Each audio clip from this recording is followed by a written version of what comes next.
Good morning dear student. बच्चों, आज हम आपका साइंस का नया चैप्टर स्टार्ट करने वाले हैं जिसका नाम है रिफ्लेक्शन ऑफ लाइट। तो सबसे पहले हम पढ़ेंगे ये कि रिफ्लेक्शन ऑफ लाइट क्या होता है। मतलब आज का हमारा एम ये होता है कि हम रिफ्लेक्शन ऑफ लाइट एक्चुअली में होता क्या है। ठीक है, लाइट का reflection. Okay, so first of all पढ़ लेते हैं what is mean by reflection of light, what are the law of reflection. ये आपको क्वेश्चन पूछा गया है क्योंकि आपने प्रीवियस ईयर में इसके बारे में कुछ ना कुछ पढ़ा है। ठीक है, तो आपको सबसे पहली बात तो एक एक्सपेरिमेंट करने के लिए दिया है, बोला है क्या क्या लेना है। एक ग्लास लीजिए, ठीक है, फिर उसके बाद में 5 रुपीज का कॉइन, पेंसिल लीजिए या फिर स्ट्रॉ भी ले सकते हैं आप। अगर पेंसिल नहीं लेना है स्ट्रॉ भी ले सकते हैं अगर आपके पास स्ट्रॉ है तो। मेटालिक वेसल्स लीजिए, ठीक है, एक कंटेनर होता है metallic, long pipe like structure. Okay, so ये सब लीजिए। ठीक है, फर्स्ट एक्टिविटीज में आपको ये बोला है टेक अ ट्रांसपेरेंट ग्लास। तो आपको ग्लास लेना है ट्रांसपेरेंट, जिसे पारदर्शी जिसे हम बोलते हैं, जिसे बाहर से अंदर का दिख सके। Then fill it with water, उसे वाटर से फिल कीजिए। ठीक है, फिर मैं आपको अपनी लैंग्वेज में बता देती हूँ। एक ग्लास लीजिए, उसके अंदर एक स्ट्रॉ डालिए, ठीक है, या फिर पेंसिल डालिए, तो आपको स्ट्रेट दिखेंगी। ठीक है, वो स्ट्रेट दिखेंगी आपको। अब उसमें वाटर डालिए और उसको दूर से देखिए, क्या दिखता है आपको, क्या दिखेगा आपको कहीं ना कहीं एक पॉइंट पे वो स्ट्रॉ या फिर पेंसिल से उसकी जो थिकनेस है वो बड़ी दिखेंगी, या फिर ऐसे कहीं तो भी टूटी दिखेंगी, कहीं तो भी वो बेंड हुई, कहीं तो भी वो टूटी है, ऐसा दिखेगा। ठीक है, तो पहले पढ़ लेते हैं। Dip some portion of pencil vertically in water and observe the thickness of portion pencil in water. Now keep the pencil inclined in water surface and observe it thickness. मतलब वाटर में आपको पेंसिल डालना है, पहले तो straight डालना है, फिर उसकी थिकनेस को ऑब्जर्व करना है बाहर से, और फिर उसके बाद में उसको इंक्लाइन मतलब थोड़ा सा तिरछा से डालना है, और फिर उसकी थिकनेस आपको देखनी है बाहर से। ठीक है, देन सेकंड एक्टिविटीज में आपको ये बोला है keep a 5 rupees coin in metallic vessel. एक मेटालिक वेसल लीजिए, उसमें 5 रुपए का कॉइन डालिए। ठीक है, और देखिए कि glow slowly go away from the vessel, और कुछ थोड़ा थोड़ा उसके दूर, मतलब अपनी आंख जो है उससे थोड़ा थोड़ा दूर जाइए। ठीक है, फिर उसके बाद में बोला है stop at the place where the coin is disappear, और उस जगह पे रुक जाइए जहां पे वो कॉइन आपको नहीं दिखता है, डिसअपियर होता है। Okay, then keep looking in a direction of coin. ठीक है, ask friend to slowly fill water in that vessel and you will able to see the coin once level of the water. मतलब आप एक point पे रुक जाइए जहां पे आपको कॉइन नहीं दिखता है, और आपके कोई फ्रेंड को बोलिए कि वहां पे वाटर ऐड करते जाइए स्लोली, और उस पॉइंट पे रुक जाइए कि जहां पे आपको वो कॉइन दिखता है। ठीक है, तो अब ये चीजें क्यों होती हैं, ये चीजें क्यों होती हैं, ये हम बोलते हैं। अब सवाल ये आता है, सबसे पहले और इम्पोर्टेंट बात है, हम अपने आप को कैसे देखते हैं मिरर में। हम अपने आप को मिरर में कैसे देखते हैं, कैसे देखते हैं बताइए। मिरर हमारे सामने है, ठीक है, हम मिरर के सामने खड़े हैं। ठीक है, और जैसे कि हम अभी वीडियो बना रहे हैं तो हम अपने मोबाइल के सामने खड़े हैं, तो हम खुद को कैसे देख रहे हैं। एक लाइट है, लाइट आ रही, सन से आ रही या फिर ट्यूबलाइट से आ रही, वो लाइट हम पे गिर रही। ठीक है, वो हमसे रिफ्लेक्ट होकर मिरर पे गिर रही, और मिरर से वो तो उसके लिए इंसिडेंट रे हो गई, ठीक है, जो उस पर गिरी, बट मिरर से जो रिफ्लेक्टेड रे आ रही वो हमारी आंखों में जा रही। आंखें जो है वो ब्रेन को सिग्नल दे रहे, और उसकी वजह से हमारा ब्रेन क्या कर रहा है, एक इमेज क्रिएट कर रहा है हमारी। ठीक है, समझ में आ रहा है ये आपको चीजें, कि जब भी सामने वाली चीज से रिफ्लेक्ट होकर कोई रेज हम पे आती है, लाइट हम पे आती है, तब हम आगे वाली चीज देख सकते हैं। समझ में आया, तो यहाँ पे भी यही होता है। ठीक है, पहली बात, इसका कंसेप्ट तो हम आपको बाद में बताएंगे, पहले तो पढ़ लेते हैं। In both case portion of pencil inside the water appear to be thicker than the portion of above water. Okay, in the second case the pencil appear to be broken near the surface of water.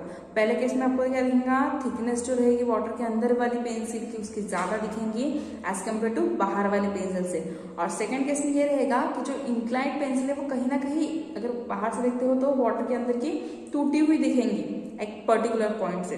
तो कहने का मतलब ये होता है दोनों activities का, अगर क्या हो रहा है, अगर लाइट चेंज करी अपनी डायरेक्शन में, देखो कभी भी लाइट एक मीडियम से दूसरे मीडियम, जैसे कि ऊपर एयर था नीचे वाटर था, एक मीडियम से दूसरे मीडियम में अगर लाइट जा रही है तो वो अपनी ओरिजिनल पाथ से कहीं ना कहीं वो चेंज होती है, अपनी पाथ चेंज करती है, अपनी डायरेक्शन चेंज करती है, और वहां पे हमको एक कंक्लूजन होता है, वहां पे हमको ऐसा सूडो फोर्स लगता है, जैसे कि सूडो थिंग्स लगती है, जैसे कि झूठा आभास होता है हमको, इल्यूजन लगता है हमको कि ये कहीं ना कहीं ये ऐसा दिख रहा है, ये ऐसा हो रहा है, बट वो ऐसा होता है क्या? नहीं होता है। वो क्यों होता है? क्योंकि लाइट एक मीडियम से दूसरे मीडियम में जा रही है।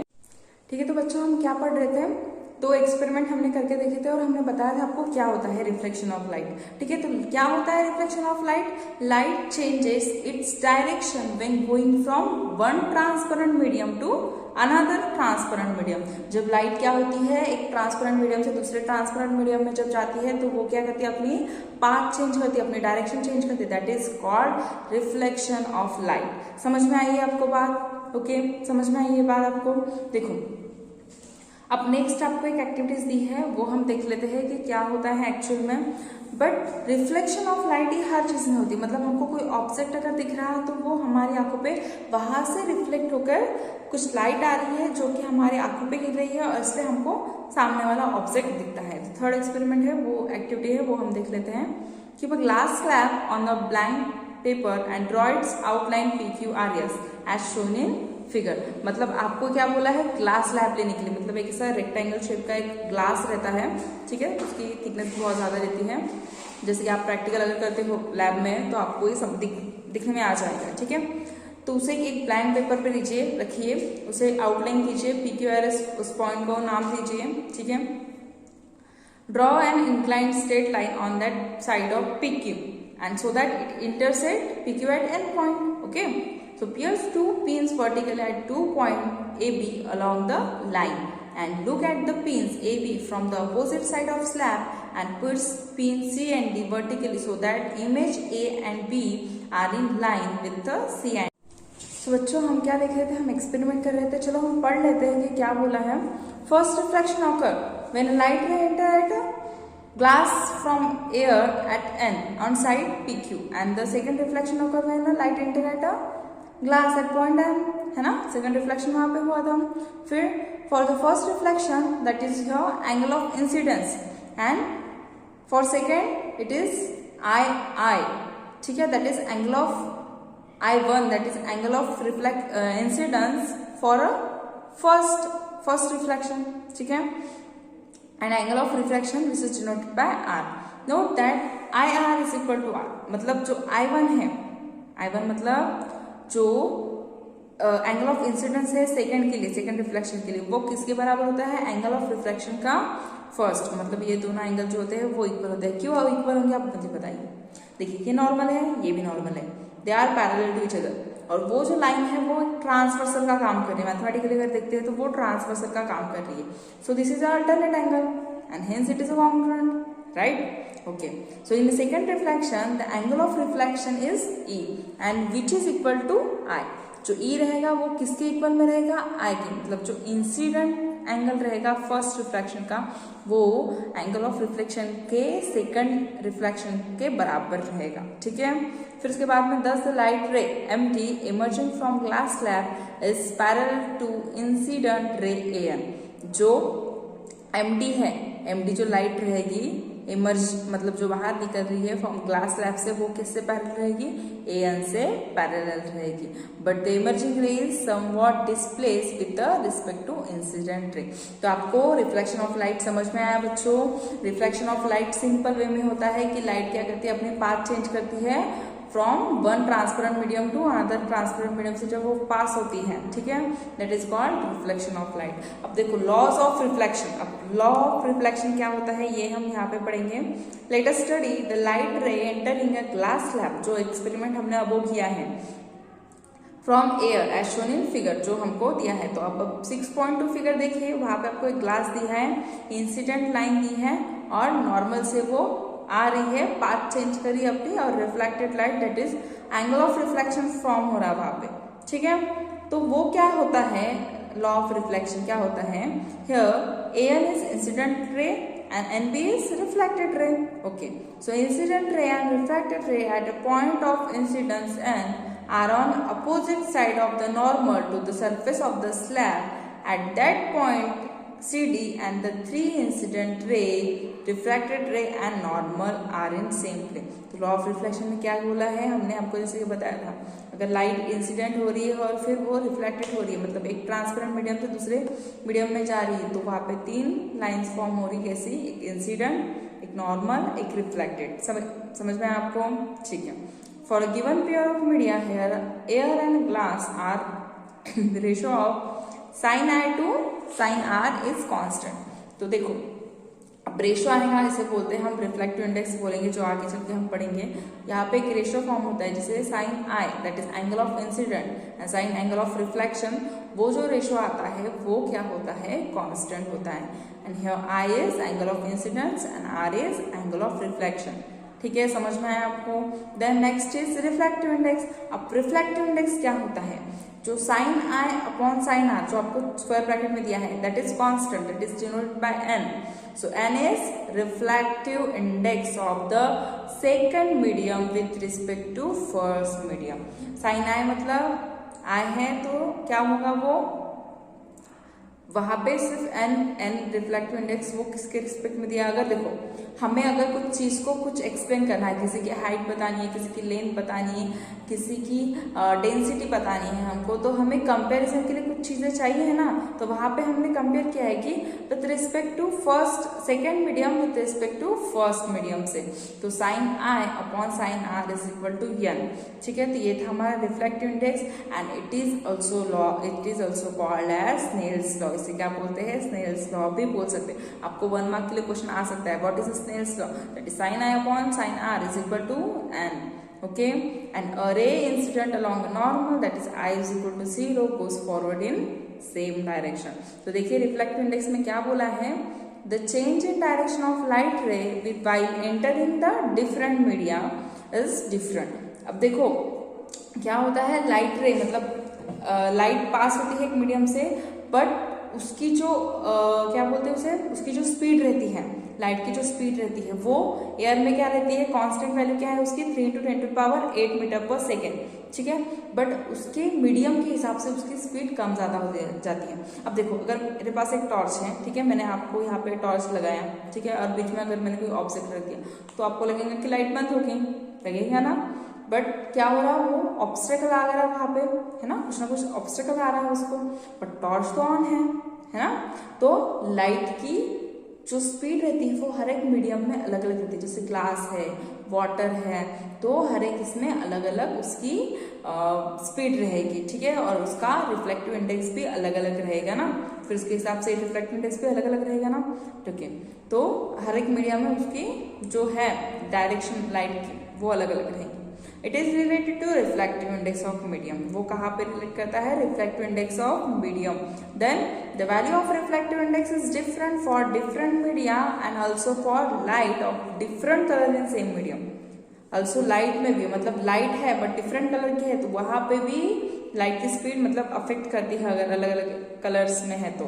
Okay, then the reflective indices of the same substance with respect to vacuum are in table. The reflective index of medium with respect to vacuum is called absolute reflective index. अब देखो reflective index के दो है इसमें होते हैं, एक तो रिफ्लेक्टिव इंडेक्स होता है हमारा जनरल वाला, और एक एब्सोल्यूट होता है। तो एब्सोल्यूट जो रिफ्लेक्टिव इंडेक्स होता है वो किसके रेफरेंस में लेते हैं, वैक्यूम के। देखो वैक्यूम में तो सबसे ज्यादा, वैक्यूम इज रेयर मीडियम, है ना, वैक्यूम तो रेयर मीडियम, वैक्यूम मतलब वहां पे एयर नहीं है, कुछ भी नहीं है, तो वहां पे लाइट की जो स्पीड रहेगी वो ज्यादा रहेगी एज कम्पेयर टू डेंसर रहेगी। तो वैक्यूम में अगर वैक्यूम के रिस्पेक्ट में अगर कुछ लेते हैं हम reflective index, that is called absolute reflective index. ठीक है, so reflective index is depend on velocity of light in medium. तो रिफ्लेक्टिव इंडेक्स किस पे डिपेंड है, वेलोसिटी ऑफ लाइट, लाइट की वेलोसिटी पे डिपेंड करता है। तो देखिए आपके एक ब्रैकेट में आपको एयर का, आइस, वाटर, अल्कोहल, केरोसिन का सबका रिफ्लेक्टिव इंडेक्स दिया है, सब्सटेंस दी है और उसके रिफ्लेक्टिव इंडेक्स की कांस्टेंट वैल्यू दी है। अब देखो अगर हम बोलते हैं let velocity of medium, first medium की वेलोसिटी अगर v1 लेते हैं और सेकंड मीडियम की वेलोसिटी अगर v2 लेते हैं, ठीक है, तो रिफ्लेक्टिव इंडेक्स क्या आएगा, कैसे रेफरेंस में लेते हैं, तो second medium with respect to first, तो कैसे लिखेंगे उसको, n के स्टार्टिंग में 2 लिखेंगे और सफिक्स में लिखना है हमको, n के स्टार्टिंग में 2 n 1, that means reflective index with respect to reflective index of second medium with respect to 1, मतलब 2 के साथ 1 का ले रहे हैं, तो क्या आएगा वेलोसिटी ऑफ लाइट v1 ही आएगी फर्स्ट मीडियम के लिए और सेकंड मीडियम के लिए v2 आएगी। देखो डिफरेंस क्या हो रहा है, n2 n1 ले रहे हैं but velocity v1 upon v2 आ रही है। ठीक है, समझ में आया। Similarly refractive index of medium first with respect to second लेते हैं, फर्स्ट मीडियम के रिस्पेक्ट मतलब 1n2 इज इक्वल टू, तो क्या आएगा velocity v2 upon v1, right. मतलब 2 का सेकेंड मीडियम की वेलोसिटी पहले लेंगे, उसके बाद में उसके अपॉन में फर्स्ट मीडियम की वेलोसिटी लेंगे। If the first medium is vacuum, अगर फर्स्ट मीडियम वैक्यूम है, then reflective index of medium 2 is called absolute reflective index and written as n। ठीक है, समझ में आया आपको। So if reflective index of second medium with respect to first medium, तो क्या आएगा 2 and 1, and third medium with respect to second medium, that is 3 and 2. Okay, so how 3 and 1 ये कैसे आएगा? तो देखो सबसे पहली बात, रेयर एंड मीडियम है ऊपर और नीचे क्या है, डेंसर मीडियम है। अगर रेयर एंड मीडियम से डेंसर मीडियम में लाइट पास हो रही तो एंगल ऑफ इंसिडेंट होता, लाइट की पाथ चेंज होती और एंगल ऑफ रिफ्लेक्शन होता, फॉर्म होता। ठीक है, सो रेयर एंड मीडियम से डेंसर मीडियम में लाइट पास हो रही तो क्या होगा, when light passes from rarer medium to denser medium, it bends toward the normal। तो वो किसकी तरफ बेंड होती है, नॉर्मल की तरफ बेंड होती है। देखिए ये हमारा डेंसर मीडियम है, ये रेयर मीडियम, यहाँ से लाइट पास हो रही तो वो जो लाइट पास हो रही तो वो कहाँ पे जा रही है, बेंड होके वो नॉर्मल की तरफ बढ़ रही है, वो नॉर्मल की तरफ बढ़ रही है। बट वे जब डेंसर मीडियम से फिर से रेयर मीडियम में जब लाइट जाएगी, ठीक है, तब क्या होगा, when light rays passes from denser medium to rarer medium, it bends away from normal। तो वो नॉर्मल से दूर बेंड होगी, है ना, नॉर्मल से दूर बेंड होगी ना। ठीक है, और when light rays incident normally at boundary, मतलब वो नॉर्मली अगर बाउंड्री पे अगर इंसिडेंट हो रही between two media, then it does not change its direction। तब वो क्या करेंगे, अपनी डायरेक्शन चेंज नहीं करेंगी and does not refracted। समझ में आई आपको बात, समझ में आया। अगर वो रेयर मीडियम से डेंसर मीडियम में जा रही है तो वो नॉर्मल की तरफ जाएगी, और अगर वो डेंसर मीडियम से रेयर मीडियम में जा रही है तो वो अवे फ्रॉम नॉर्मल जाएगी। अगर वो बाउंड्री पे स्ट्रेट हो रही है कोइंसिडेंट नॉर्मली तो वो पाथ अपनी चेंज नहीं करेगी। तो बच्चों आपको ये सारी चीजें समझ में आई, आई होप ये आपको समझ में आया होगा। नेक्स्ट लेक्चर में हम पढ़ेंगे twinkling of star. Thank you.